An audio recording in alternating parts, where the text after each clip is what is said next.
আমি বাংলাদেশ টাইমসকে ফোন করে অনুনয় বিনয় করে রিকোয়েস্ট করেছি যে ভাই আপনারা যে পার্সপেক্টিভে নিউজটা করেছেন সেটা তো এটা না, তাহলে অনুরোধ আপনার কাছে আপনারা সেটা রিলেট করে দেন, কেন আপনি এটা সরাচ্ছেন। আপনারা যে কল রেকর্ডটা দেখতে পাচ্ছেন এটা আজকের না কিংবা গতকালকেরও না, এটা হচ্ছে যে আজ থেকে প্রায় 3 মাস আগের ডাকসু নির্বাচন পরবর্তী সময়ে মহসিন হলের সামনে যখন আমি আমার জুনিয়রদেরকে দিক নির্দেশনা দিচ্ছিলাম যে ঐক্যবদ্ধ থাকতে হবে, আমি নেতৃত্বের জায়গা থেকে তো সেই দিক নির্দেশনা দিবই।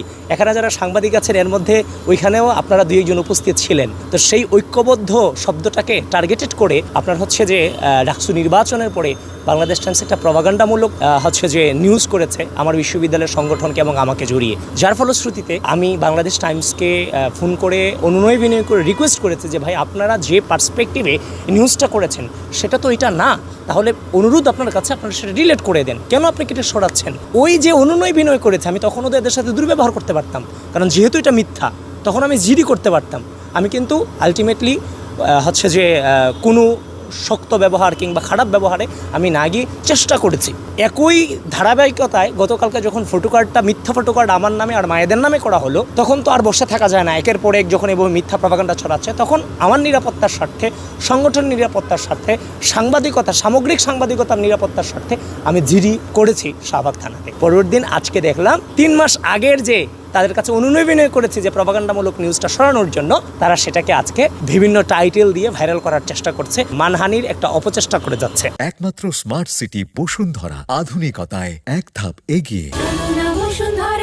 এটা যদি সাংবাদিকতার নর্মসের মধ্যে পড়ে তাহলে দেখেন আপনারা প্রচার করতে পারেন এটাই সাংবাদিকতার নর্মস, আর যদি এটা সাংবাদিকতার নর্মসের মধ্যে না পড়ে তাহলে সেটা আপনারা প্রচার করতে পারেন হ্যাঁ এই ধরনের সাংবাদিকতার নর্মসের মধ্যে পড়ে না। সুতরাং এখন যে দায়িত্ব সেটা আপনাদের সাংবাদিকদের বিবেকের হাতেই আমি ছেড়ে দিতে চাই। যদি আমি কোনো ভুল পদক্ষেপ নিয়ে থাকি, কারো কণ্ঠরোধ করার মতো কোনো পদক্ষেপ নিয়ে থাকি, অবশ্যই গতকালকে থেকে আজ পর্যন্ত এত ঘন্টার মধ্যে বাংলাদেশের সাংবাদিকরা হচ্ছে যে কোনো প্রতিবাদ না জানিয়ে বসে থাকতো না। এটা সাংবাদিকতার স্বার্থে, বাকস্বাধীনতার স্বার্থে এবং আমাদের নিরাপত্তার স্বার্থে, সামগ্রিক নিরাপত্তার স্বার্থে এই জিডিটা অত্যন্ত জরুরি ছিল। বিভিন্ন বট পেজগুলো যে নিউজটা করতেছে বাংলাদেশ টাইম ঠিক একই নিউজ একইভাবে ছাপিয়ে দিচ্ছে। তো সুতরাং এটা হচ্ছে একটা নির্দিষ্ট গোষ্ঠী এটার সাথে জড়িত, এটা স্পষ্টভাবেই আপনারা দেখতে পাচ্ছেন। তো সুতরাং আমি আপনাদের মাধ্যমে এটুকুই বলতে চাই, সত্যের লড়াই কখনো মিথ্যার কাছে পরাজয় হয় নাই।